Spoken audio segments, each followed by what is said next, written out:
الحمد لله نحمده ونستعينه ونستغفره ونؤمن به ونتوكل عليه ونعوذ بالله من شرور أنفسنا ومن سيئات أعمالنا من يهده الله فلا مضل له ومن يضلله فلا هادي له ونشهد أن لا إله إلا الله وحده لا شريك له ونشهد أن محمدا عبده ورسوله أما بعد فإن خير الحديث كتاب الله وخير الهدي هدي محمد صلى الله عليه وسلم وشر الأمور محدثاتها وكل محدثة بدعة وكل بدعة ضلالة وكل ضلالة في النار اللهم صل على محمد وعلى آل محمد كما صليت على إبراهيم وعلى آل إبراهيم إنك حميد مجيد اللهم بارك على محمد وعلى آل محمد كما باركت على إبراهيم وعلى آل إبراهيم إنك حميد مجيد فقد قال الله تبارك وتعالى في القرآن المجيد والفرقان الحميد أعوذ بالله السميع العليم وبوجهه الكريم وسلطانه القديم من الشيطان الرجيم بسم الله الرحمن الرحيم قد أفلح من تزكى وذكر اسم ربه فصلى رب اشرح لي صدري ويسر لي أمري واحلل عقدة من لساني يفقه قولي سبحانك لا علم لنا إلا ما علمتنا إنك أنت العليم الحكيم اللهم انفعنا بما علمتنا وعلمنا ما ينفعنا وزدنا علما اللهم إنا نعوذ بك من علم لا ينفع ومن قلب لا يخشع ومن نفس لا تشبع ومن دعوة لا تسمع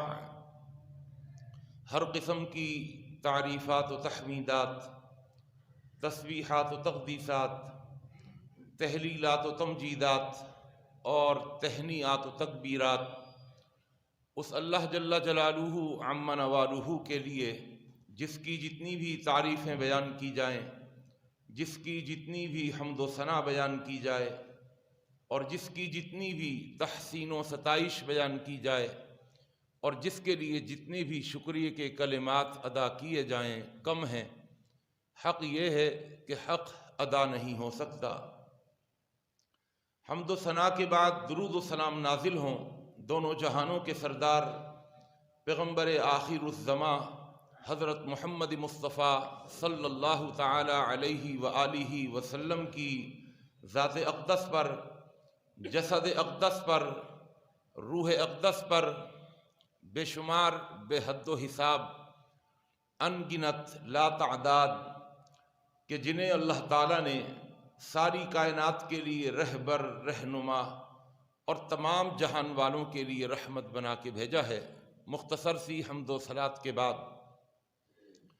قرآن مجید کے 30ویں پارے کی ایک سورۃ الاعلیٰ کی 2 آیات کریمہ آپ کے سامنے تلاوت کی ہیں۔ اللہ تعالیٰ سے دعا ہے اللہ مجھے اور آپ کو، ہم سب کو قرآن مجید کا صحیح فہم اور قرآن مجید کی صحیح سمجھ عطا فرما دے، اور جمعے کی وساطت سے میں اور آپ جو بھی قرآن و حدیث کی باتیں سنتے اور سناتے ہیں، اللہ ہمیں ان پر اخلاص کے ساتھ عمل پیرا ہونے کی بھی توفیق عطا فرما دے۔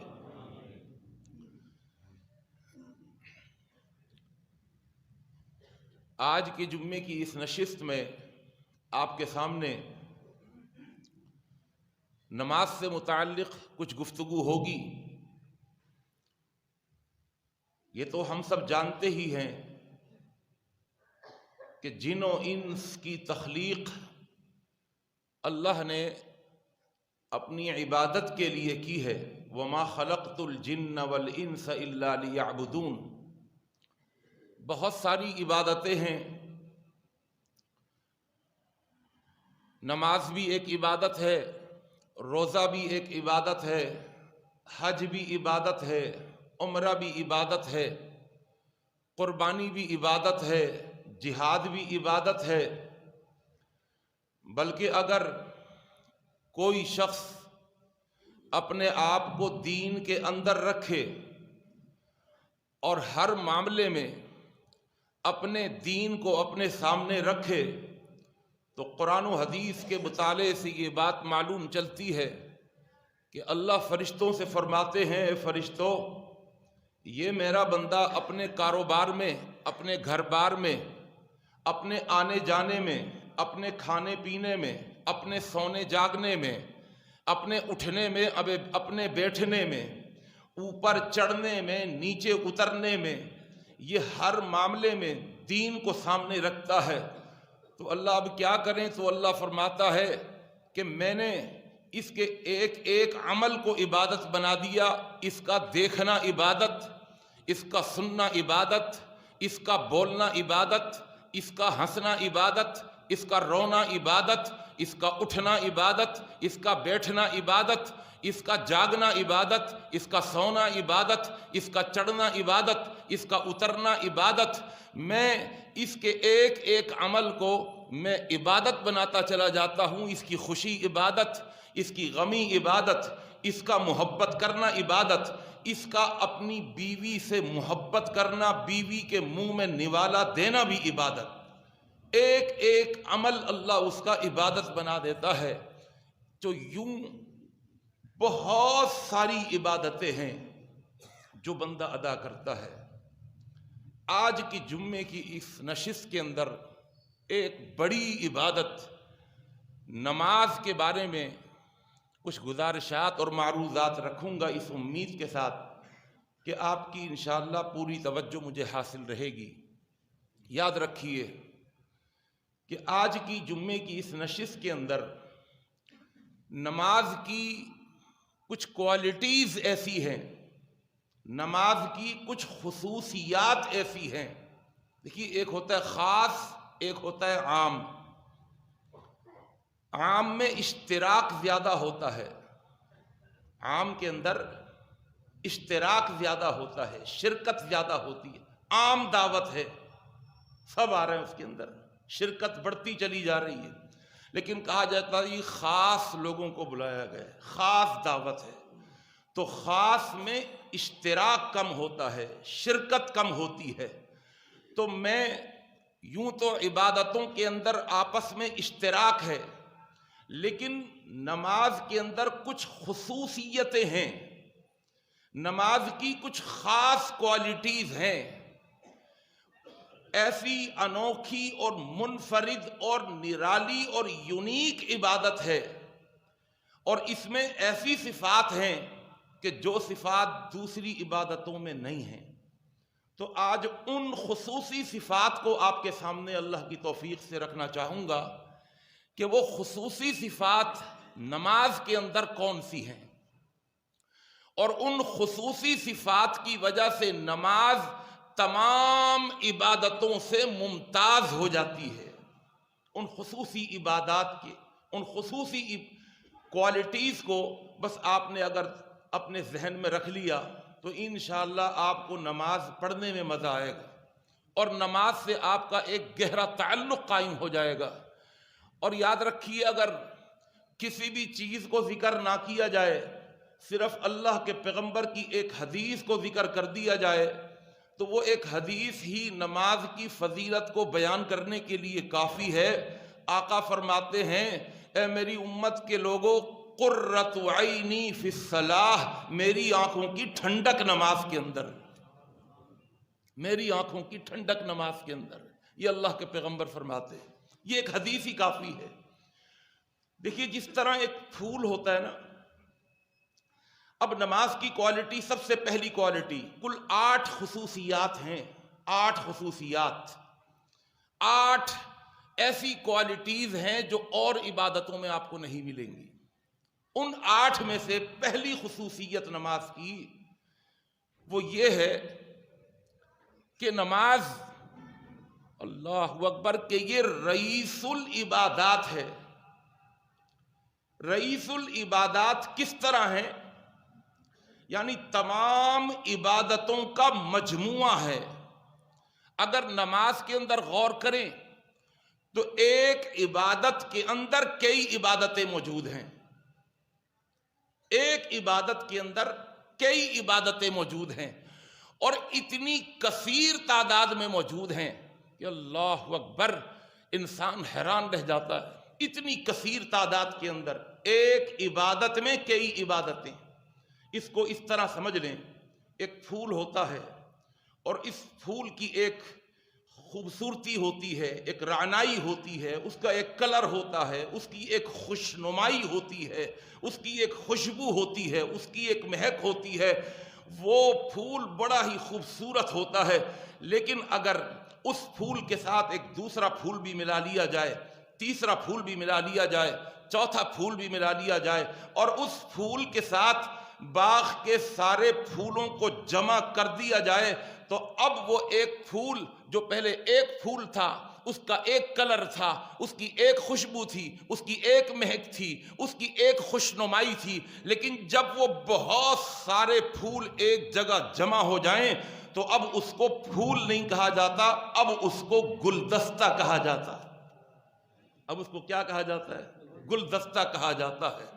اور گلدستے کے اندر ہر پھول اپنی شان سے نظر آتا ہے، اپنی مہک سے پہچانا جاتا ہے، اپنے کلر سے پہچانا جاتا ہے، اور وہ سارے پھول جب ایک جگہ جمع ہو جائیں تو پھر اس کی خوشنمائی کو، اس کی مہک کو 4 چاند لگ جاتے ہیں۔ تو بس نماز ایک پھول نہیں ہے، یہ پہلی خصوصیت اگر آپ نے سمجھ لی تو آپ یقین جانیے گا، آپ کو نماز ایک پھول نہیں نظر آئے گا، آپ کو نماز پھولوں کا ایک گلدستہ نظر آئے گا۔ اب میں آپ کے سامنے اس کی تفصیل بیان کرنے لگا ہوں۔ اب جب ہم نماز کے اندر غور و فکر کرتے ہیں تو اس میں ایک خصوصیت ایسی ملتی ہے، اللہ اکبر، کہ نماز کے اندر سب سے پہلے تطہیر ہے۔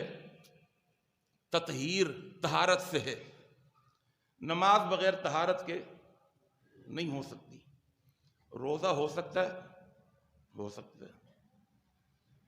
روزہ ہو سکتا ہے؟ نہیں ہو سکتا۔ نماز ہو سکتی ہے؟ نہیں ہو سکتی۔ حج ہو سکتا ہے بغیر تطہیر کے؟ ہو سکتا ہے۔ آپ پیشاب جائیں 10 مرتبہ، 1 نمبر 2 نمبر، واش روم جائیں 10 مرتبہ جائیں، آپ کی ہوا خارج ہو جائے 10 مرتبہ ہو جائے، حج خراب ہو جاتا ہے؟ نہیں ہوتا بھائی۔ حج کے لیے تطہیر شرط نہیں ہے، بہت توجہ فرمائیے گا۔ میں نے شروع میں عرض کیا کہ میں وہ خصوصیات ذکر کروں گا کہ جو خصوصیات صرف نماز کے اندر ہیں۔ نماز کے اندر سب سے پہلے دیکھیے، نماز سے پہلے تطہیر، اور تطہیر بھی کتنی اعلیٰ اور کتنی بلند، طہارت بھی کتنی بڑی شان کے ساتھ۔ نمبر 1، بدن کی تطہیر۔ بدن کیا ہونا چاہیے؟ پاک ہونا چاہیے۔ بدن کی تطہیر، اللہ اکبر۔ پھر کپڑوں کی تطہیر، وَثِيَابَكَ فَطَهِّرْ۔ اگر بدن کی تطہیر ہو، بدن پاک ہو، کپڑا نہ پاک ہو، نماز قبول نہیں ہوگی۔ بدن کی تطہیر، کپڑوں کی تطہیر، اور تطہیر، جگہ کی تطہیر۔ اگر ناپاک جگہ ہے تو نماز نہیں ہوگی۔ جگہ بھی پاک ہو، بدن بھی پاک ہو، کپڑے بھی پاک ہو۔ اللہ اکبر، اگر یہ تطہیر ہوگی تو نماز ہوگی۔ اور اسی تطہیر کے اندر اور آگے ذرا جائیں، اللہ اکبر، رب کہتا ہے اے میرے بندے، جب تو نماز کے لیے وضو کرتا ہے نا، وضو، تو میں اس وضو سے تیرے جسم کو صرف پاک نہیں کرتا، میں تیری روح کو بھی پاک کر دیتا۔ اور یہ اپنی طرف سے بات نہیں کہہ رہا، صحیح بخاری کی حدیث، اللہ کے پیغمبر صلی اللہ علیہ وسلم نے فرمایا، جب کوئی بندہ طہارت حاصل کرتا ہے، حدیث کے الفاظ ہیں من توضأ، جو وضو کرتا ہے، فأحسن الوضوء، لیکن وضو حسن والا۔ دیکھیے یہ الفاظ ہیں میرے نہیں، اللہ کے پیغمبر کے ہیں، بخاری کی حدیث ہے۔ آج وضو ہم کرتے ہیں، غور کیجئے گا ہمارے وضو میں حسن ہے یا نہیں۔ وضو کا حسن ہوتا ہے، ایک ہوتا ہے اسٹرکچر، ڈھانچہ، اور ایک ہوتا ہے اس اسٹرکچر کے بعد اس کی فنیشنگ۔ ایک عمارت کھڑی کر دیں، پلر ہوں، بھیم ہوں، چھت ہو، دیواریں ہوں، بغیر پلستر کے ہوں، بغیر کھڑکیوں کے، بغیر کارپیٹ کے، بغیر کھڑکیاں اور دروازوں کے، وہ ایک اسٹرکچر ہے، عمارت ہے، رہنے کے قابل نہیں ہے، اس عمارت کے اندر حسن نہیں ہے۔ بات یہاں پر حسن کی ہو رہی ہے۔ ایک ہے عمارت، اس کا اسٹرکچر، اور ایک ہے اس کی بیوٹی، اس کی خوبصورتی، اس کی فنیشنگ، یہ ہوتی ہے کمال، یہ اس میں جان ڈال دیتی ہے۔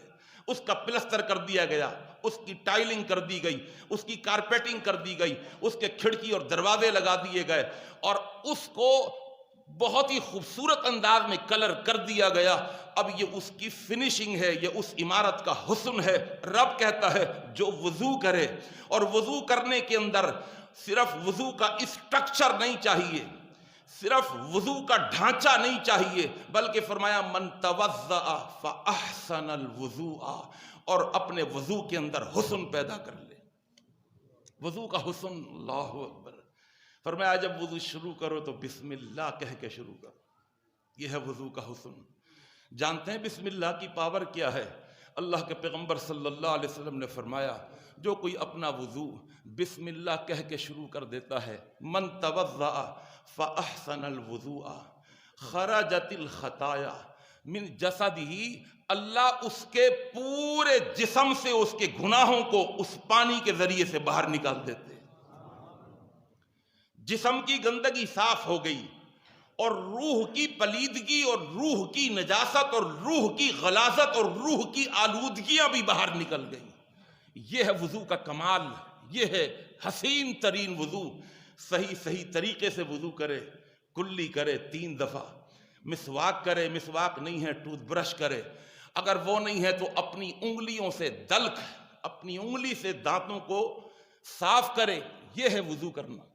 ناک میں پانی، آج ہم اسٹرکچر ہے وضو کا ہمارے پاس، کہاں جی ناک میں بھی پانی ڈالنا ہوتا ہے، ڈالتے ہیں ہم، چلو میں پانی لیا بس ناک کو ٹچ کیا ہو گیا، ناک نہیں۔ اگر آپ حدیث کا مطالعہ کریں تو ناک کے اندر 2 لفظ آپ کو شریعت سے ملیں گے، ایک ہے استنشاق اور ایک ہے استنثار۔ استنشاق کہتے ہیں ناک میں پانی چڑھانا، اور استنثار کہتے ہیں چڑھانے کے بعد ناک کو جھاڑنا، ناک کو جھاڑنا اور سنکنا، اور ناک سے باہر نکالنا اس پانی کو چڑھانا اور پانی کو باہر نکالنا، اس کو استنشاق اور استنثار کہتے ہیں۔ اور آئیے میں آپ کو بتاؤں استنشاق اور استنثار کے فائدے۔ صحیح مسلم کی حدیث، اور یہ حدیث موطا امام مالک میں بھی موجود ہے، یہ حدیث نسائی میں بھی موجود ہے۔ اللہ کے پیغمبر صلی اللہ علیہ وسلم نے فرمایا ان المؤمن اذا توضأ العبد المؤمن او المسلم، جب کوئی بندہ مسلمان اور مومن جب وہ وضو کرتا ہے، اور وضو کرنے کے اندر فمضمض، وہ کلی کرتا ہے، خرجت الخطایا، اللہ اس کے کلی کی وجہ سے اس کے گناہ اس کے منہ سے باہر نکال دیتا ہے۔ یہ جو ہم کلی کرتے ہیں نا، پانی نکالتے ہیں باہر، ہم سمجھتے ہیں کہ بس کلی کر لی پانی نکل گیا، اللہ کہتا ہے نہیں، میں تیرے منہ کو بھی صاف کر دوں گا، اور تیرے منہ کے اندر جو زبان ہے، اس زبان سے جتنے بھی گناہ ہوئے ہیں، جتنی بھی کوتاہیاں ہوئی ہیں، وہ گناہ جن کا تعلق تیری زبان سے ہے، تیرے منہ سے ہے، تیرے ہونٹوں کے ہلنے سے ہے، اللہ فرماتا ہے وہ سارے گناہ اس کلی کے پانی سے میں باہر نکال دیتا ہوں۔ یہ تطہیر ہے، جو تطہیر کس کے لیے ہے؟ نماز کے لیے ہے۔ اس تطہیر کے بغیر نماز نہیں ہو سکتی۔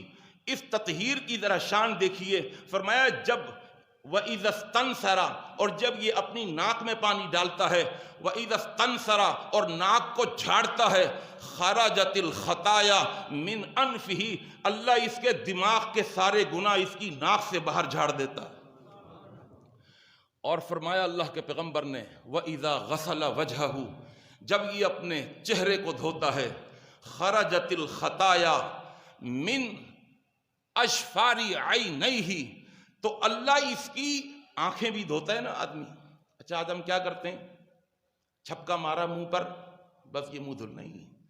آپ منہ پر چلو لے کر منہ پہ پانی ڈالیں، آنکھوں کو مسلیں گے، آنکھوں کو مسلنا چاہیے۔ میں یہ نہیں کہہ رہا آنکھیں کھول کر آپ چھپکے مارنا شروع کر دیں، یہ نہیں کہہ رہا، مبالغہ نہیں، جتنا ہے مسئلہ اس کو اتنا ہی رکھیں۔ ہوگا کیا اس سے؟ اللہ کے پیغمبر صلی اللہ علیہ وسلم فرماتے ہیں جب یہ اپنا چہرہ دھوتا ہے تو یہ وضو کا پانی جب اس کی آنکھوں میں پڑتا ہے، من تحت اشفار عینیہ، اللہ کے نبی کے بتائے ہوئے الفاظ کا ترجمہ کر رہا ہوں، اللہ اس کی آنکھوں سے کیے ہوئے گناہوں کو اس پانی کے ذریعے سے باہر نکال دیتے ہیں، مع الماء او مع آخر قطر الماء، یہ حدیث کے الفاظ ہیں، اس پانی کے ساتھ جو چہرے سے گر رہا ہوتا ہے۔ اور ایک جنگ ہوتی ہے، ایک جنگ ہوتی ہے کس کے درمیان؟ اس پانی کی اور اس گناہ کے درمیان جنگ ہوتی ہے۔ یہ میں نہیں کہہ رہا، یہ اللہ کے پیغمبر صلی اللہ علیہ وسلم کی حدیث کے الفاظ ہیں۔ ایک جنگ ہوتی ہے پانی کی اور اس گناہ کی، جو گناہ آگ کے اندر پڑا ہوا ہے۔ اللہ کے پیغمبر فرماتے ہیں اس پانی کے ذریعے سے گناہ گرتے رہتے ہیں، گرتے رہتے ہیں، او مع آخری قطر الماء، پانی کا آخری قطرہ بھی جو چہرے سے گرتا ہے وہ گناہ کو لے کے گرتا ہے۔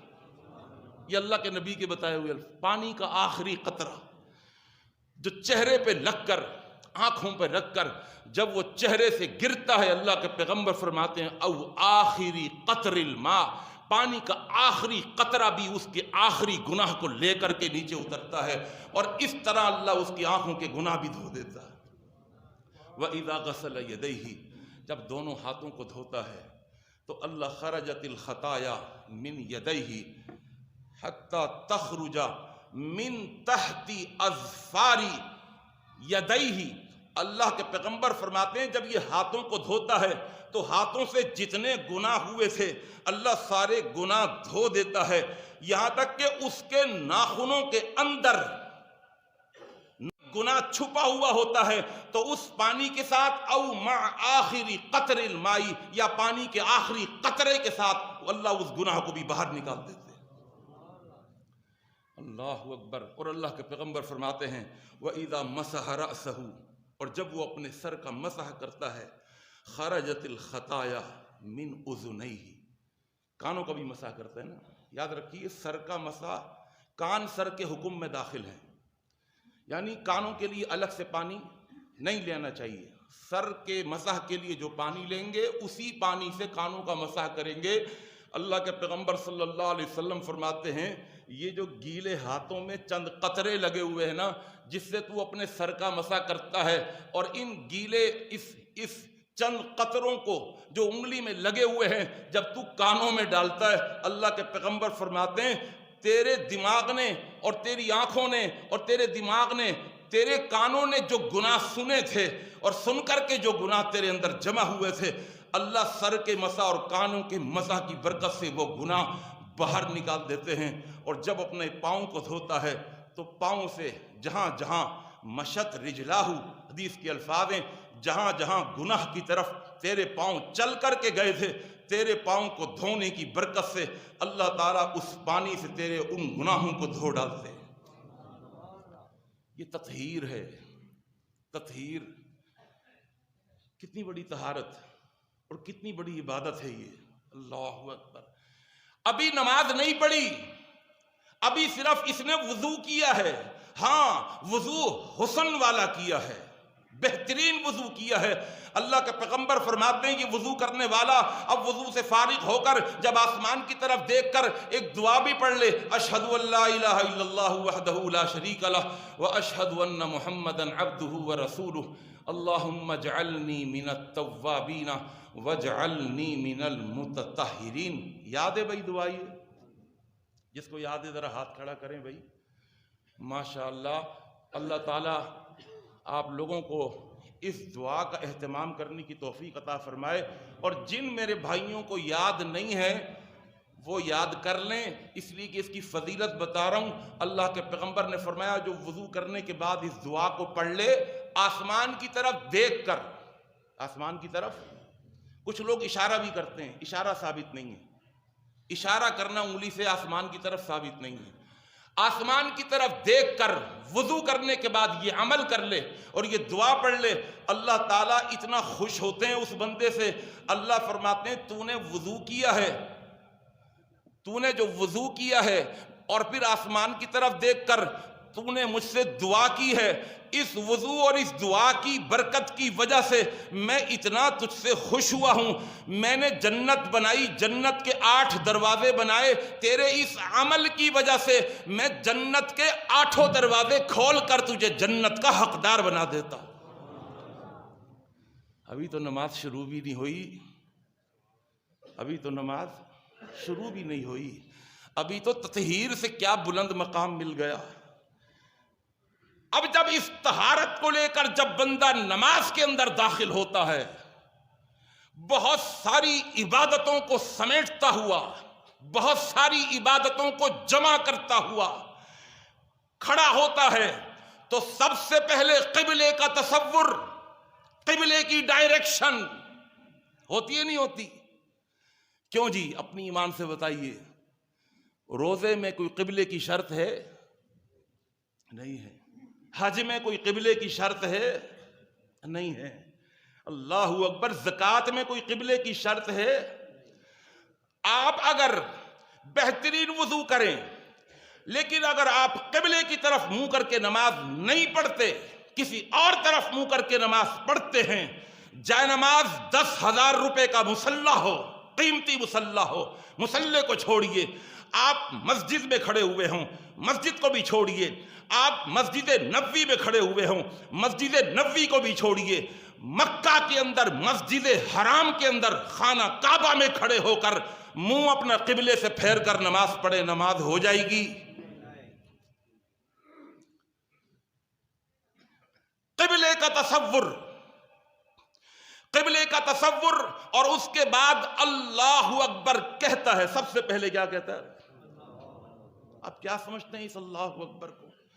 اللہ کے پیغمبر صلی اللہ علیہ وسلم فرماتے ہیں، صحیح حدیث ہے، صحیح مسلم کی، ترمذی کی حدیث ہے، فرمایا جانتے ہو اللہ اکبر یہ جو تکبیر ہے، فرمایا اللہ اکبر تملأ ما بین السماء والارض، اللہ اکبر کہنے سے اللہ اتنی نیکیاں دیتا ہے، اتنی نیکیاں، اتنی نیکیاں کہ اگر ان نیکیوں کو جسم کی شکل دے دی جائے، بہت توجہ بھائی، اگر ان نیکیوں کو جسم کی شکل دے دی جائے تو وہ نیکیاں اتنی ہیں کہ اگر نیکیوں کو جسم کی شکل دے دی جائے تو فرمایا آسمان سے لے کر زمین تک جو خلا ہے یہ پورا خلا بھر جائے، اللہ اکبر کہنے سے اتنی نیکیاں مل جاتی۔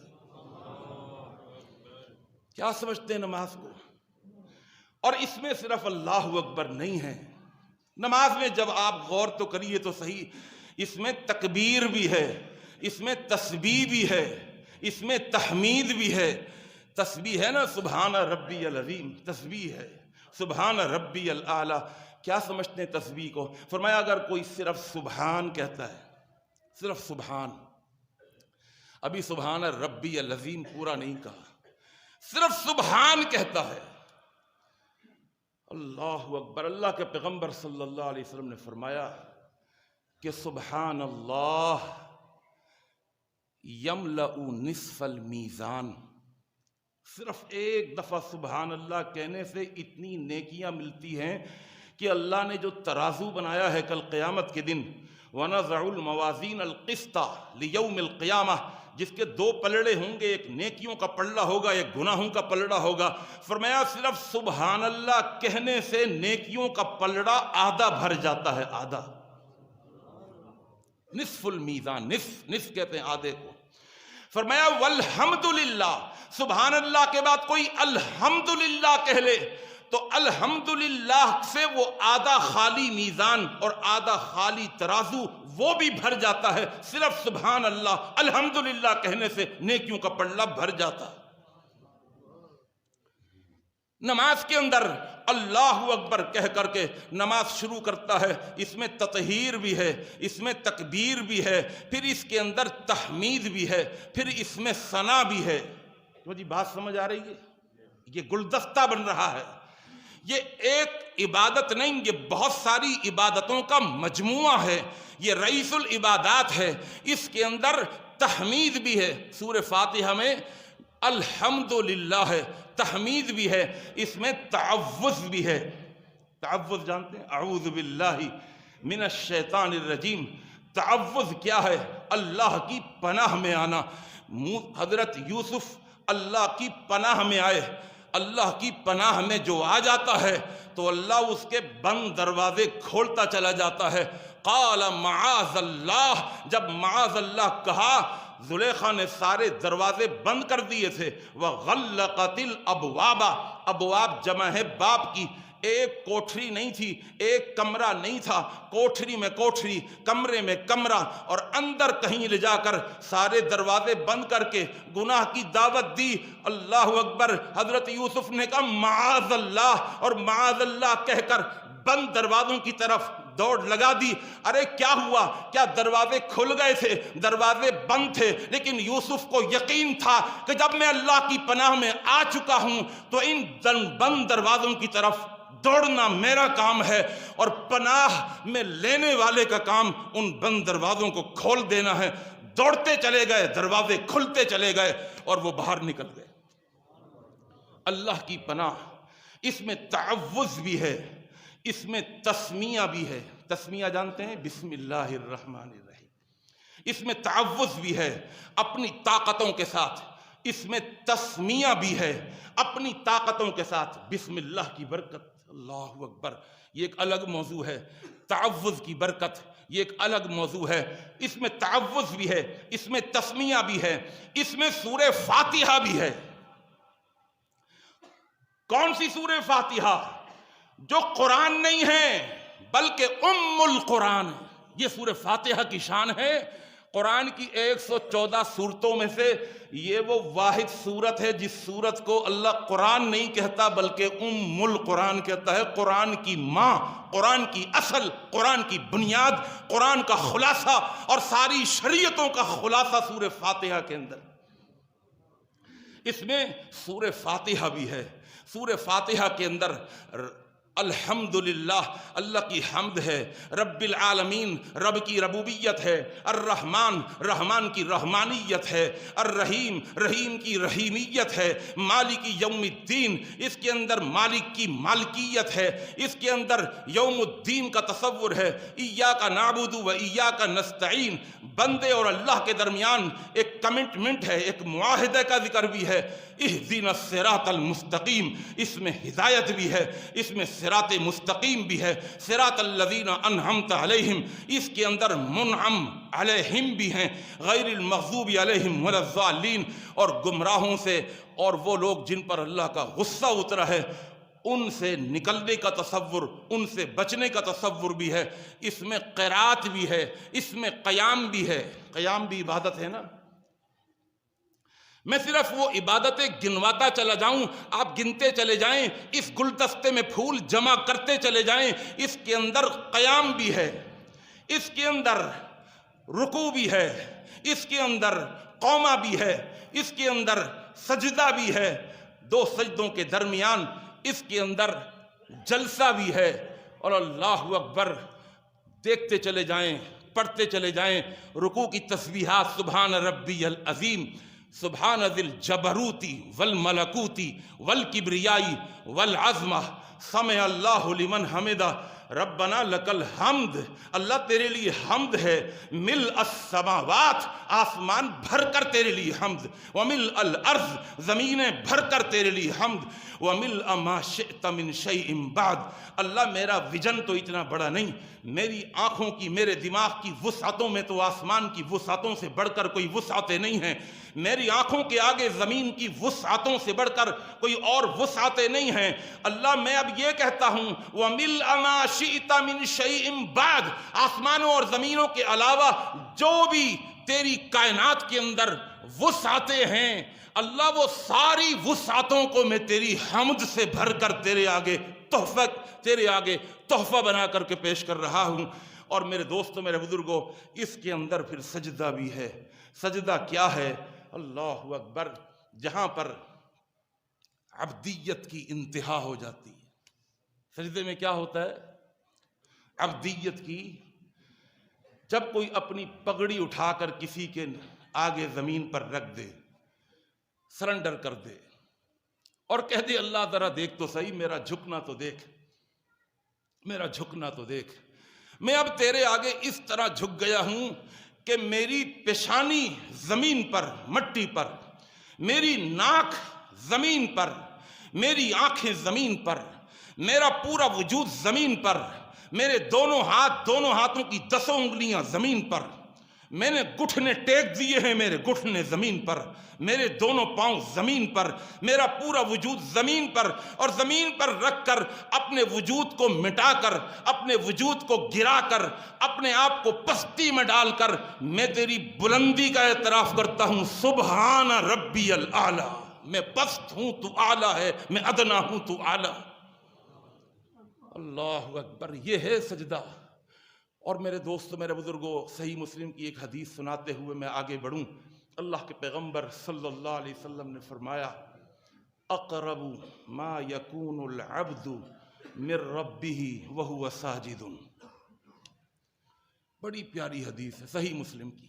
اقرب ما یکون العبد من ربہ وہو ساجد. اقرب کہا، اقرب، بھئی قریب نہیں کہا. بہت توجہ فرمائیے گا، بہت توجہ. اقرب، اور یہ میں پہلے بھی بتا چکا ہوں، ایک ہوتا ہے سمیع، سننے والا، ایک ہوتا ہے اسمع، سب سے بڑھ کر سننے والا، ایک ہوتا ہے کبیر، کبریائی والا، ایک ہوتا ہے اکبر، سب سے بڑھ کر کبریائی والا، ایک ہوتا ہے جمیل، جمال والا، ایک ہوتا ہے اجمل، سب سے بڑھ کر جمال والا، ایک ہوتا ہے حسین، حسن والا، ایک ہوتا ہے احسن، جہاں حسن اپنی انتہاؤں کو پہنچ جائے اور اس سے بڑھ کر حسن نہ ہو، اس کو کہتے ہیں احسن.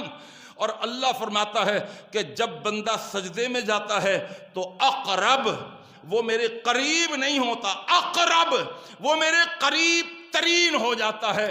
اس کے اور میرے درمیان قربتیں اپنی انتہاؤں کو پہنچ جاتی ہیں. صحیح مسلم کی حدیث. میرا موضوع تو نہیں ہے لیکن میں اشارہ ضرور کروں. یہی سجدہ اگر رات کے آخری پہر میں کرنے کی اللہ کسی کو توفیق دے دے، اللہ ہم سب کو توفیق دے دے. ایک حدیث سناؤں آپ کو مزہ آ جائے گا. دونوں حدیثوں میں فرق بھی آپ کو بتاؤں گا، 1 منٹ کے اندر سمجھاؤں گا اللہ کی توفیق سے. توجہ کی کوشش کریے گا.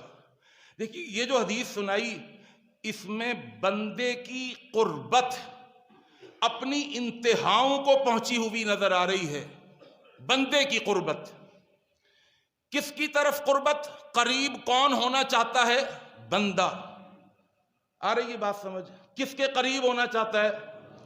اللہ کے قریب ہونا چاہتا ہے، اور قریب ہوتا چلا جاتا ہے. اللہ نے اس کو ایک ایسا پوائنٹ دیا ہے، اے میرے بندے، جب تو وضو کر کر، جب تو قیام میں کھڑے ہو کر میری تسبیح و تقدیس اور ثنا اور تمجید اور بزرگی بیان کرتا ہوا، جب تو رکوع میں جا کر، رکوع سے اٹھ کر میری حمد و ثنا کو بیان کرتا ہوا، جب تو سجدے میں آتا ہے نا، یہ وہ پوائنٹ ہے کہ تو میرے قریب آتے آتے آتے آتے میرے قریب ترین پہنچ جاتا ہے.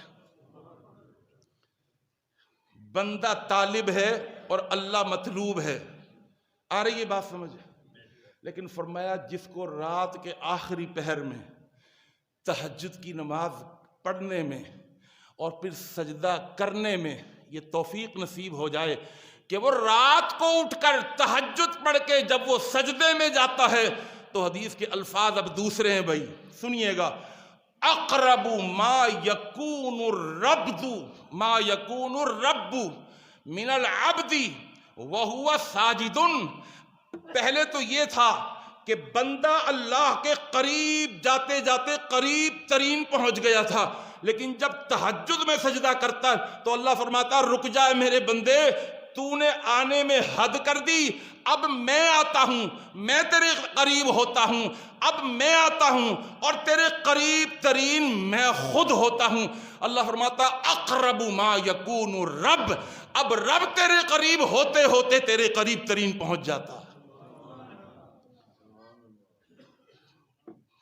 اس لیے میں کہا کرتا ہوں کہ تہجد کی نماز میں سجدہ مل جائے تو دونوں طرف سے قربتیں اپنی انتہاؤں کو پہنچ جاتی ہیں. بندہ اللہ کے قریب ترین اور اللہ اپنے بندے کے قریب ترین. اللہ اکبر. اور جب ہی فرمایا اس حدیث میں صحیح مسلم کی اقرب ما یکون العبد من ربہ وہو ساجد، فرمایا فاکثروا الدعاء. اور بیوقوفو اس حالت میں دعا کثرت سے مانگا کرو، کثرت سے. اکثرو مانے زیادہ کرو دعائیں. یہ جو اٹھنے کی کوشش، یہ جو ٹکرے مار کر جان چھڑانے کی کوشش، تمہیں پتہ ہی نہیں ہے تم اللہ کے کتنے قریب ترین پہنچ چکے ہو. اور بادشاہ کے اتنا قریب پہنچنے کے بعد کچھ مانگو تو صحیح. فرمایا دعائیں زیادہ کیا کرو، سجدے میں دعائیں مانگا کریں، زیادہ مانگا کریں، بہت زیادہ مانگا کریں، بہت زیادہ نصیب ہوتا ہے. اور اللہ کی قسم جو کچھ ملتا ہے سجدے میں ہی ملتا ہے. میں کبھی عرض کروں گا اور انشاءاللہ کیونکہ یہ موضوع ایسا ہے کہ میں اس کو اگر سمیٹنا بھی چاہوں تو اس کو ایک جمعے میں نہیں سمیٹ سکتا. انشاءاللہ آنے والے اپریل میں بھی میرا ایک جمعہ ہے انشاءاللہ، اس کے اندر اپنے اس موضوع کو سمیٹنے کی کوشش کروں گا اور اس کے اندر میں سجدے کے بارے میں بتاؤں گا کہ جو کچھ ملتا ہے وہ سجدے میں ہی ملتا ہے. فاکثر الدعاء کی انشاءاللہ تشریح کروں گا. میں واپس اپنے اس موضوع کی طرف آؤں اور اس گلدستے کے اندر پھولوں کو جمع کرنے کی کوشش کروں. اس میں رکوع بھی ہے، اس میں سجدہ بھی ہے، اس کے اندر تشہد بھی ہے. تشہد کو جانتے ہیں؟ تشریح کروں گا. پھول بہت سارے ہیں. تشہد کے اندر التحیات للہ، اللہ ساری قولی عبادتیں تیرے لیے ہیں.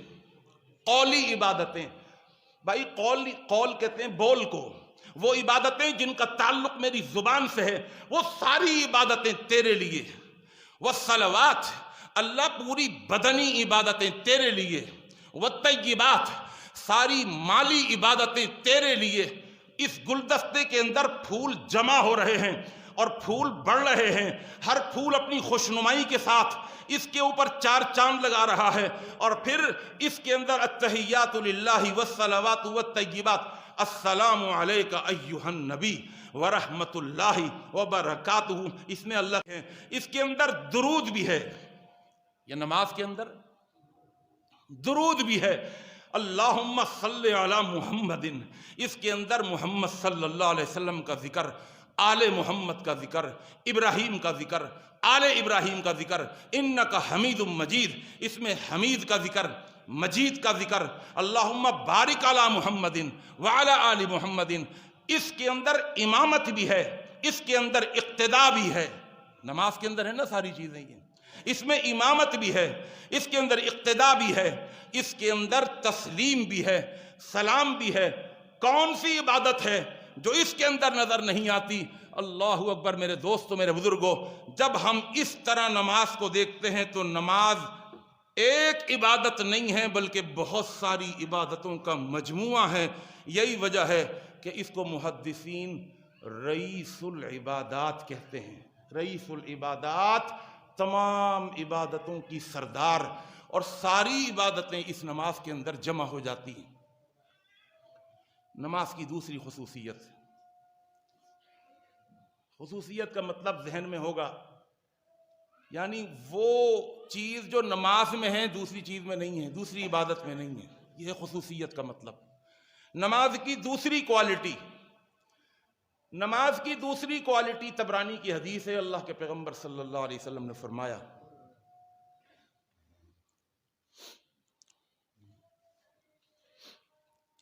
اول ما یحاسب به العبد الصلاۃ۔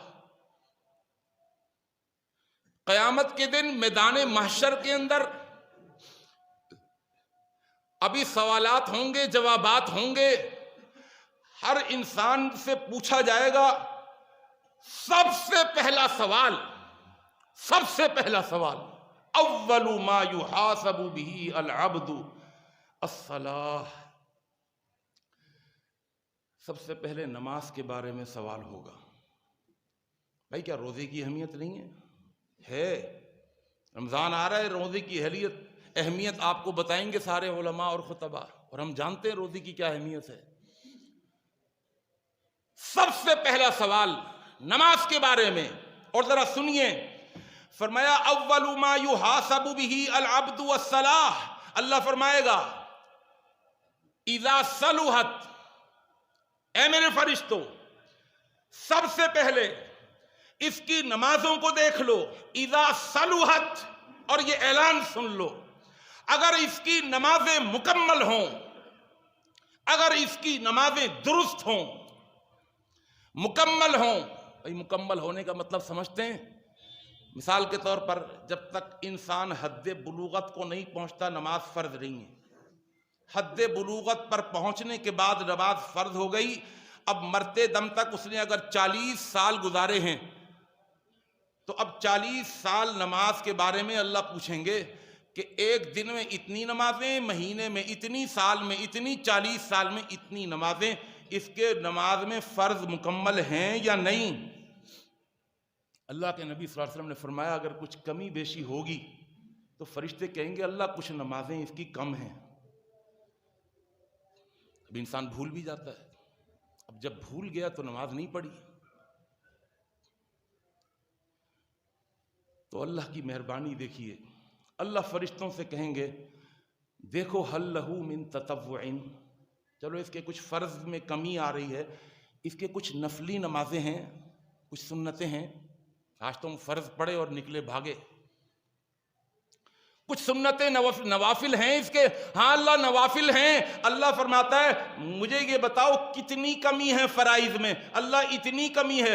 اللہ کہتا ہے میں نے اس کے نوافل کو، سنتوں کو فرض کے برابر کر دیا ہے، اس کے فرض مکمل کر دو، بس اس کے فرض مکمل کرو۔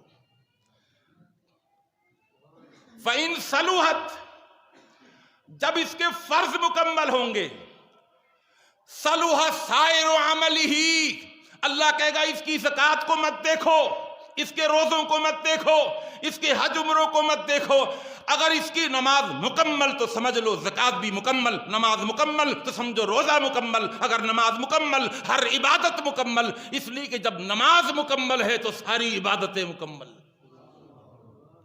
وَإِن فَسَدَتْ، اور اگر نماز میں فساد ہے، نبی نے جملہ بھی کیا بتایا، فسدت، نماز ہیں لیکن نمازوں میں فساد ہے، سنت طریقے کے مطابق نہیں پڑھی، یہ نمازوں کا فساد ہے، نمازوں کو سمجھ کر کے نہیں پڑھا۔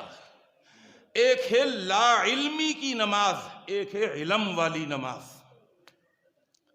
لا علمی کی نماز ہے، وہ بھی مکمل نماز نہیں ہے، نماز میں فساد ہے، پتہ ہی نہیں نماز میں ہم کہہ کیا رہے ہیں۔ علم والی نماز وہ فساد سے خالی ہوتی ہے، سنت والی نماز وہ فساد سے خالی ہوتی ہے۔ اللہ ہمیں سنت کے مطابق نماز پڑھنے کی توفیق عطا فرما دے۔ وَإِن فَسَدَتْ فَسَدَ سَائِرُ عَمَلِهِ، اگر اس کی نمازوں میں فساد ہوگا، اللہ فرمائیں گے فرشتوں اس کی زکاتیں بھی دیکھو، اس کے روزے بھی دیکھو، اس کے حج دیکھو، اس کے عمرے دیکھو، اس کی قربانیاں دیکھو، اس لیے کہ اگر نماز میں فساد ہے تو ہر عبادت میں فساد ہے۔ اگر نماز میں کمی ہے تو ہر عبادت میں کمی ہے. اب اس کے رجسٹر کو کھولو، کھنگالو، دیکھو کہاں کہاں کمی ہے، کیا کیا اس نے گناہ کیے ہیں.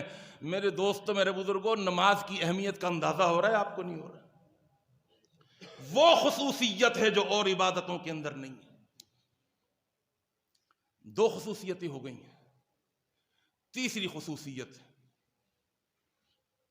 اللہ کے پیغمبر حضرت محمد مصطفیٰ صلی اللہ علیہ وسلم نے جو ہمیں نماز کا طریقہ بتایا ہے، اس کے اندر ایسی ہے تیسری خصوصیت، سبحان اللہ، کسی عبادت میں یہ خصوصیت نہیں ملے گی. آپ غور کیجئے گا. کتنے منٹ کی نماز ہوتی ہے جی؟ بتائیں جی. اور 15 نہیں بولو. امام صاحب کی نوکری کے پیچھے کیوں پڑے ہوئے ہو بھائی؟ 10 منٹ کی نماز. حدیث میں آتا ہے کہ جب نماز پڑھاؤ تو ہلکی نماز پڑھاؤ، اور جب اپنی نماز پڑھو تو لمبی نماز پڑھو. ہے نا ایسا؟ ہمارے سسر نے ایک دفعہ پکڑ لیا، ایک خطیب صاحب آئے ہوئے تھے، انہوں نے نماز اتنی لمبی پڑھا دی جمعے کی، اور اس کے بعد جب سنتیں پڑھیں تو کھٹ کھٹ کھٹ کھٹ جلدی سے سنتیں پڑھو. ہمارے سسر چلے گا، بھائی حدیث میں آتا ہے کہ جب نماز پڑھاؤ تو ہلکی پڑھاؤ، خود پڑھو تو لمبی پڑھو. آپ نے بالکل الٹا کر دیا. ہمیں اتنی لمبی نماز پڑھائی اور خود آپ کی 2 رکعتیں اتنی جلدی سے پڑھ لی. اللہ اکبر. 10 منٹ کی نماز ہے، 10 منٹ کی. ذرا دیکھیے اب ان 10 منٹوں کو دیکھیے. 10 منٹ کی ڈیوریشن کے اندر، بہت توجہ فرمائیے گا، 10 منٹ کی اس ڈیوریشن کے اندر، اس 10 منٹ کے اوقات کے اندر، جو وقت ہے 10 منٹ کا، نمازی کی ایک ایک حرکت حکم الہی کی پابند ہے. میں پھر یہ جملہ عرض کروں گا. 10 منٹ کی نماز میں نمازی کی ایک ایک حرکت، سمجھ لیجیے گا اس جملے کو، ایک ایک حرکت، اس کا دیکھنا، اس کا سننا، اس کا بولنا، اس کا ہاتھوں کا چھوڑنا یا باندھنا، اس کا اٹھنا یا اس کا بیٹھنا، اس کا کہنا، کیا کہنا، کہاں کہنا، کتنا کہنا. بھائی تو توجہ فرمائیے گا. اپنی مرضی سے نہیں کہنا. ہاتھ باندھ کر اللہم صلی علی محمد پڑھیں گے کیا؟ بھائی بہت توجہ فرمائیے گا. اس کی ایک ایک حرکت حکم الہی کی پابند، اور ایسی پابند ہے کہ اللہ اکبر کہ وہ حکم الہی سے 1 انچ بھی آگے پیچھے نہیں ہوتا. کس طرح؟ جتنی مرتبہ کھڑے ہونے کو کہیں گے اتنی مرتبہ کھڑا ہونا ہوگا. اپنی مرضی سے کوئی کھڑا ہو سکتا ہے 5ویں مرتبہ؟ کیوں جی؟ آ رہی ہے بات سمجھ کچھ؟ جمعے کی 2 رکعتیں اپنی مرضی سے کوئی تیسری رکعت کے لیے کھڑا ہو سکتا ہے؟ اللہ اکبر. ایک ایک حرکت کا قبلے کی طرف منہ ہو تو قبلے کی طرف منہ ہے، نگاہیں جھک جائیں تو نگاہوں کو جھکا لینا ہے. کیوں جی؟ روزے میں ایسا ہے کیا؟ ادھر ادھر نہیں دیکھنا. جو ادھر چاہو ادھر دیکھو، ادھر دیکھو، ادھر جاؤ ادھر جاؤ. روزے میں چلا پھرا جاتا ہے، نماز میں خبردار سیدھے کھڑے ہو جاؤ. اللہ تھوڑا سا دائیں طرف منہ کا، خبردار جہت قبلہ، قبلے کی ڈائریکشن سے اگر ہٹے گا نماز گئی. کھڑا ہو، جس طرح میں کہتا ہوں اس طرح کھڑا ہو. قوموا للہ قانتین، اللہ کے آگے اس طرح کھڑا ہو جیسا کہ کوئی غلام آقا کے آگے کھڑا ہوتا ہے. قانتین، تیرے کھڑے ہونے میں بھی تیرا جھکنا نظر آئے. اس کا ترجمہ کر رہا ہوں، قانتین کا ترجمہ. تیرے کھڑے ہونے میں بھی تیری غلامی نظر آئے. جھکتا ہوا کھڑا ہو، اکڑ کر مت کھڑا ہونا. نگاہیں جھکا کر کھڑا ہو جا، ہاتھوں کو ہتکڑیاں لگا کر کے کھڑا ہو جا. جس طرح ایک مجرم عدالت میں کھڑا ہوتا ہے، آنکھیں جھکی ہوئی ہوتی ہیں، وہ آنکھیں اٹھا کر کے بات نہیں کرتا. وہ اپنے گناہوں پر شرمسار ہوتا ہے، اس کی نگاہیں جھکی ہوئی ہوتی ہیں، اور جہاں جس جگہ دیکھنے کو کہیں گے ادھر ہی دیکھنا ہے۔ قیام میں کہاں دیکھنا چاہیے بھائی پتہ ہوگا ماشاءاللہ سب کو، سجدے کی جگہ پر، جزاک اللہ۔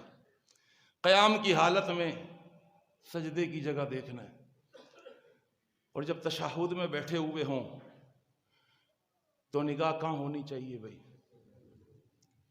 پتہ نہیں ہے نا، اصل میں مسئلہ وہی ہے ساری، لا علمی کی نماز ہے، ایک ہے علم والی نماز اور ایک ہے لا علمی والی نماز۔ اللہ ہمیں علم والی نماز پڑھنے کی توفیق عطا فرمائے۔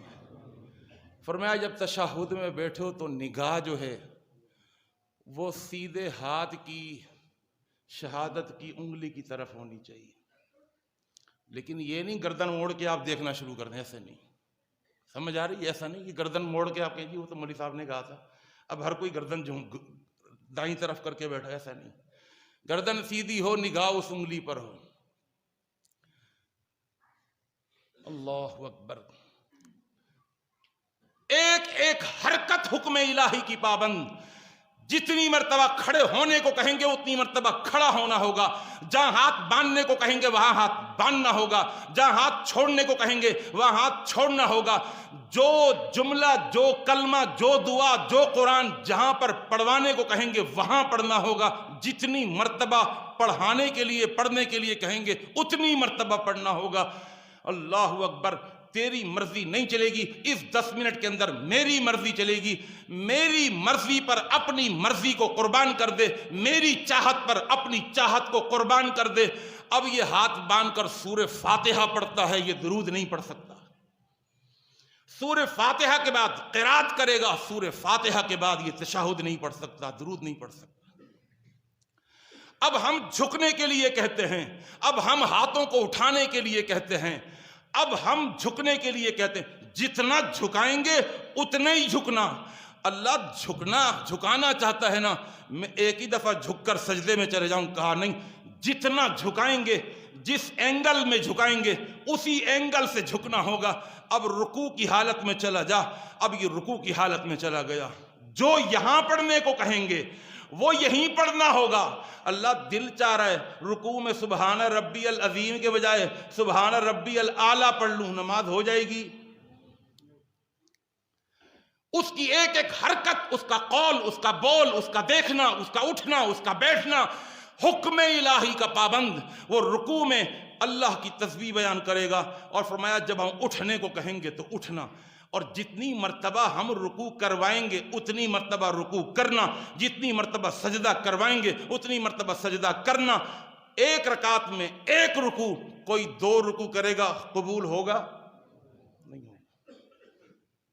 سجدہ، سجدے سے اٹھ کر پھر بیٹھنا، پھر دوسرا سجدہ، اللہ اکبر، پھر اٹھنا، پھر دوسری رکعت کے لیے کھڑا ہونا۔ آپ اس 10 منٹ کی نماز کے اندر اگر غور کر دیں، غور کریں تو آپ کو پتہ چلے گا کہ تکبیر تحریمہ سے لے کر نہیں بلکہ تکبیر تحریمہ سے بھی پہلے، قبلے کی طرف منہ کر کر کھڑے ہونے سے پہلے، سلام پھیرنے تک، ان 10 منٹوں کے اندر ایک لمحے کے لیے بھی بندہ اللہ کی غلامی سے باہر نہیں نکلتا۔ اس کی ایک ایک حرکت حکم الہی کی پابند ہوتی ہے، یہاں تک کہ جب سلام پھیرنے کا وقت آتا ہے تو اگر کوئی اپنی مرضی سے پہلے سلام الٹی طرف پھیر لے پھر سیدھی طرف پھیر لے، ہو جائے گی نماز؟ اللہ اکبر۔ میرے دوستو، میرے بزرگوں، یہ نکتہ، یہ پوائنٹ، یہ خصوصیت، یہ ایک پارٹیکولر، یہ ایک اسپیشل خصوصیت جو نماز کے اندر ملے گی، اللہ کی قسم کسی اور عبادت کے اندر نہیں ملے گی، کہ جہاں بندے کی ایک ایک حرکت حکم الہی کی پابند ہو جائے۔ کتنی خصوصیتیں ہو گئیں جی؟ میں بھی ذرا پوچھتا تو چلوں، آپ لوگ ساتھ ہیں میرے، پتہ ہی نہیں بھائی، 3 ہو گئیں، 3 خصوصیتیں ہو گئیں، چوتھی اب بیان ہوگی انشاءاللہ۔ پہلی خصوصیت کہ یہ تمام عبادتوں کا مجموعہ ہے، صحیح ہے جی، ایک جملے میں یاد کریں۔ دوسری خصوصیت کہ سب سے پہلے اس کے بارے میں سوال ہوگا، روزے کے بارے میں نہیں ہوگا. اور اس میں اگر فٹ ہے بندہ تو ساری عبادتوں میں فٹ ہے، اور اگر اس میں انفٹ ہے تو ساری عبادتوں میں انفٹ ہے. اور تیسری خصوصیت یہ بیان کی کہ اس کے اندر 10 منٹ کی ہے ڈیوریشن، لیکن 10 منٹ کے اندر ایک لمحے کے لیے بھی حکم الہی سے باہر نہیں نکلتا، اس کی ایک ایک حرکت حکم الہی کی پابند ہوتی ہے. 3 خصوصیتیں ہو گئیں. چوتھی خصوصیت، یہ خصوصیت سب کو پتہ ہے. چوتھی خصوصیت یہ ہے کہ سارے تحفے فرشی ہیں اور نماز تحفہ عرشی ہے. یہ سب کو پتہ ہے، سب ماشاءاللہ یہ تو سنتے رہتے ہیں، لیکن یہ بھی اس کی ایک خصوصیت ہے اور بہت بڑی خصوصیت ہے. روزہ فرض ہوا، حکم آسمانوں سے زمین پر آیا. زکوٰۃ فرض ہوئی، حکم آسمانوں سے زمین پر آیا. جہاد فرض ہوا، حکم آسمانوں سے زمین پر آیا. قربانی کا مسئلہ، حکم آسمانوں سے زمین پر آیا. ساری شریعت آسمانوں سے زمین پر آئی، خود آئی، اللہ نے بھیجی. لیکن جب نماز کی باری آئی تو اللہ نے فرمایا اے میرے محبوب، قیمتی تحفہ اتنا ہے، اس قیمتی تحفے کو لینے کے لیے آپ کو خود آنا پڑے.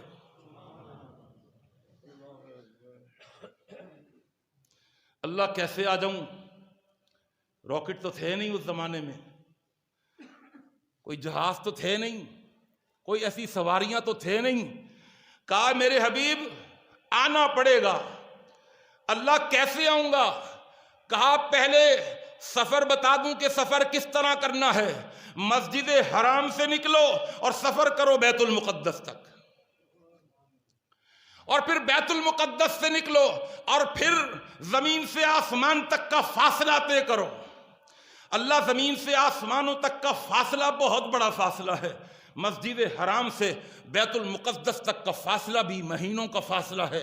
پھر وہاں سے آسمانوں کا فاصلہ، زمین سے آسمان تک کا فاصلہ 500 سال کا. پہلے آسمان کی موٹائی 500 سال کی، دوسرے آسمان کا فاصلہ 500 سال کا، پھر تیسرے آسمان کی موٹائی 500 سال کی، پھر دونوں آسمانوں کے درمیان فاصلہ 500 سال کا.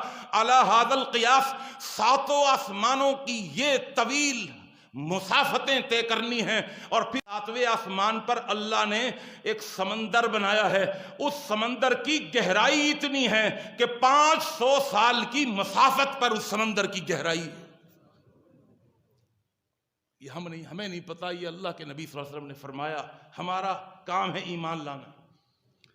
اور پھر اس کے بعد یہ مسافتیں اور آگے بڑھیں گی، یہ سفر اور طویل ہوتا چلا جائے گا.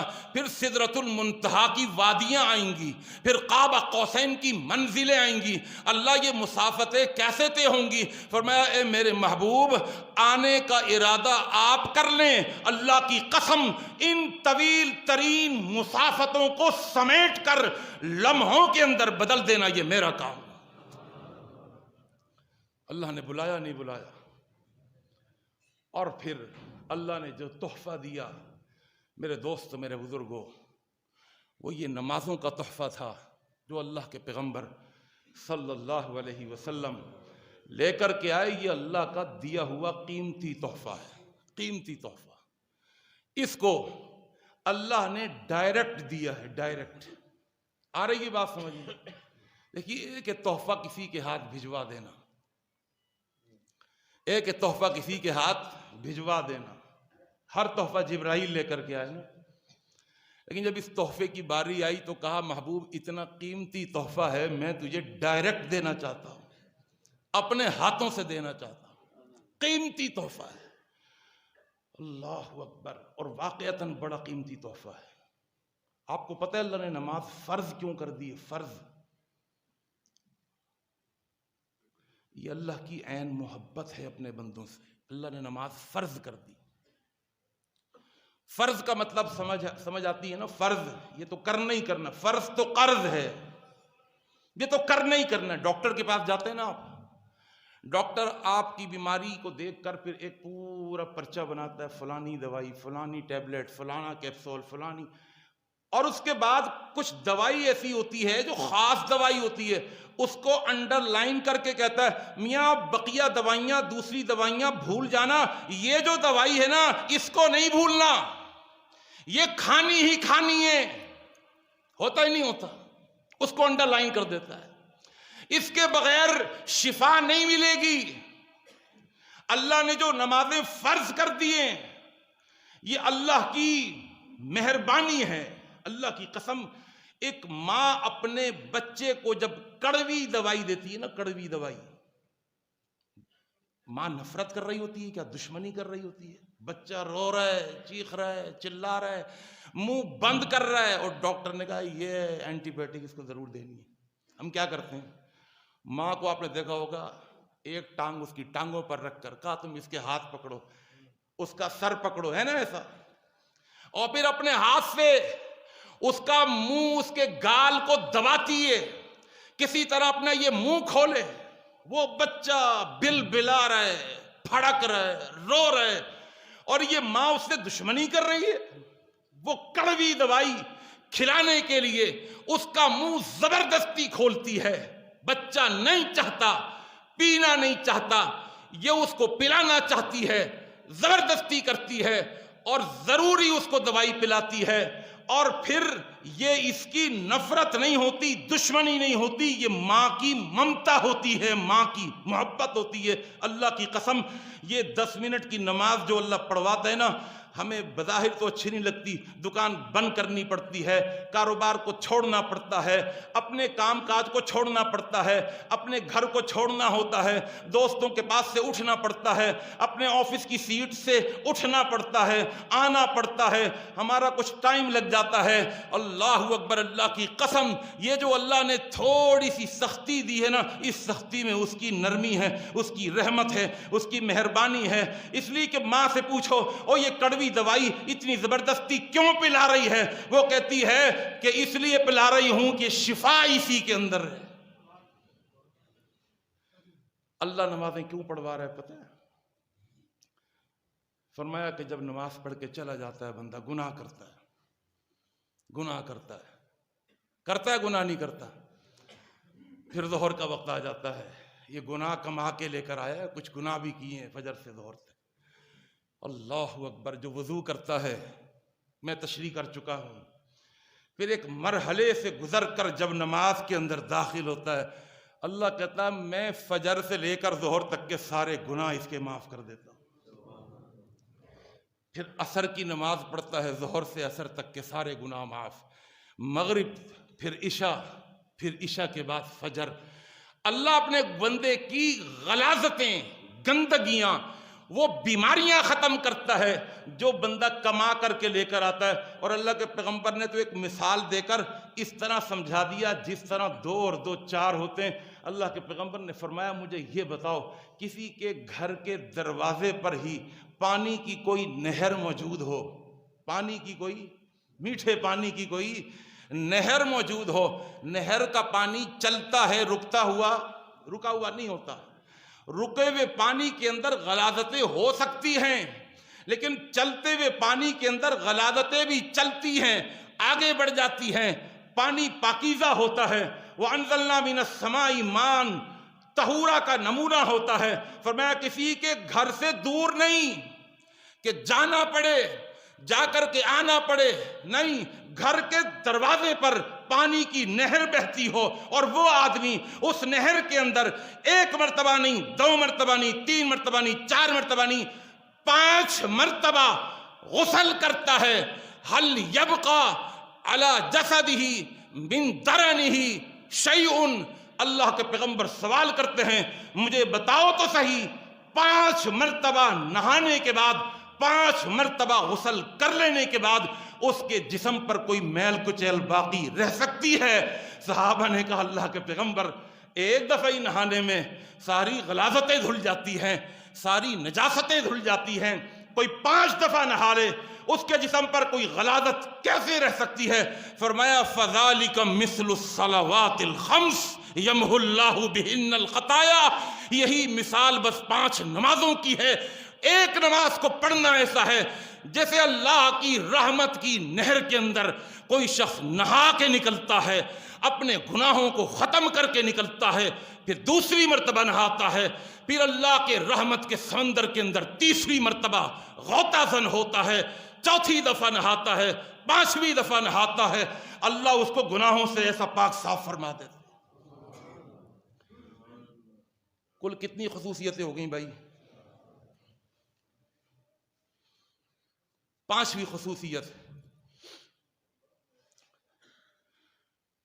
کل 8 خصوصیتیں ہیں، میں صرف پانچویں خصوصیت آپ کے سامنے بیان کروں گا، اور اللہ کی توفیق سے اللہ تعالی نے زندگی دی تو آئندہ پھر اپنے اس موضوع کو مکمل کرنے کی کوشش کروں گا۔ پانچویں خصوصیت جو نماز کی ہے وہ بھی عظیم خصوصیت ہے۔ ہر عبادت اس کے اندر معافی کی گنجائش نکل جاتی ہے، نماز کے اندر معافی کی گنجائش نہیں ہے۔ بھائی بہت توجہ فرمائیے گا، ہر عبادت کا کوئی آلٹرنیٹ، کوئی نعم البدل، اس کا کوئی سبسٹیٹیوٹ مل جاتا ہے، لیکن نماز کا کوئی سبسٹیٹیوٹ نہیں ہے، اس کا کوئی آلٹرنیٹ نہیں ہے، اس کا کوئی نعم البدل نہیں ہے۔ دیکھیے روزہ دیکھ لیں، سب سے پہلے روزے کو دیکھیں، جو استطاعت رکھتا ہے وہ رکھے گا نا، اور جو بیمار ہے شریعت اجازت دیتی ہے فدیہ دے دو، وَعَلَى الَّذِينَ يُطِيقُونَهُ فِدْيَةٌ طَعَامُ مِسْكِينٍ، ایک مسکین کا کھانا کھلا دو، اللہ تمہارے روزے کا فدیہ بنا دے گا اس کھانے کو۔ حج کو لے لیجئے، حج کو لیں تو حج کے اندر بھی اگر کوئی صاحب حیثیت ہے لیکن وہ حج نہیں کر سکا، احادیث میں مسئلہ موجود ہے، اس کا حج بدل ہے، اس کے رشتہ دار اس کی طرف سے حج کر لیں، لیکن نماز میں ایسا نہیں ہے۔ زکوٰۃ ہے، اب ہم اس کو ذرا دوسرے طریقے سے دیکھیں کہ اگر ہم اس کے اندر غور کریں تو حج زندگی میں ایک مرتبہ، حج زندگی میں ایک مرتبہ، وہ بھی اگر صاحب استطاعت ہے تو حج کرے گا، ورنہ حج کی فرضیت ساقط ہے۔ زکوٰۃ سال میں ایک مرتبہ، وہ بھی اگر صاحب نصاب ہے تو زکوٰۃ دے گا ورنہ لے گا، صحیح ہے نا؟ روزہ طاقت ہے تو روزہ رکھے گا، طاقت نہیں ہے، بیمار ہے، ڈاکٹر نے منع کیا تم روزہ نہیں رکھ سکتے، وہ روزہ نہیں رکھے۔ وہ سال میں ایک دفعہ، ایک مہینہ آتا ہے سال میں۔ جب نماز کو دیکھتے ہیں، سال کو چھوڑیے، مہینے کو چھوڑیے، ہفتے کو چھوڑیے، نماز ایک دن میں کتنی مرتبہ؟ اور نہ جی نہ 5 مرتبہ نہیں، 50 مرتبہ بولیے نا، کیوں جی 50 مرتبہ؟ 5 نمازوں کا ثواب لے رہے ہیں کیا اللہ سے؟ فرض اللہ نے 5 کری تھی کیا؟ کتنی کری تھی؟ ایک دن میں 50 مرتبہ۔ یہ تو اس کی مہربانی ہے نا، وہ کہتا ہے پڑھو 5 لیکن ثواب میں وہیں پر ہوں، جو بات کر دی تھی وہ کر دی تھی۔ تم نہیں کر سکتے لیکن وہ تمہاری مجبوری ہے، میں تو کر سکتا ہوں، میری تو کوئی مجبوری نہیں ہے۔ سمجھ لیں اچھے طریقے سے، یہ ہے فرق خالق اور مخلوق کا۔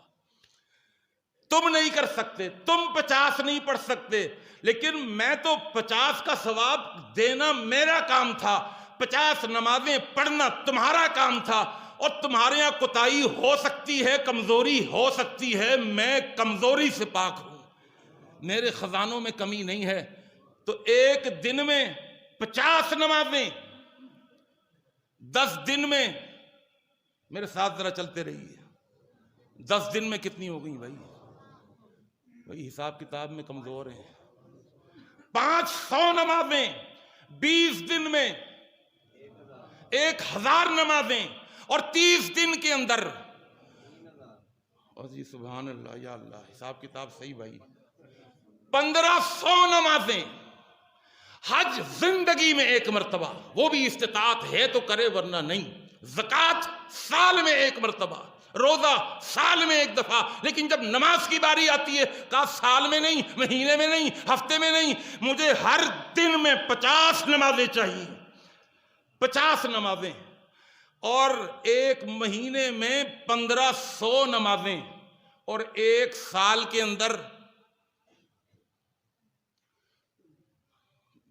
بھائی بتائیں ماشاءاللہ نوجوان بچے اصل میں سارے کیلکولیٹر والے آئے، سارے کیلکولیٹر والے،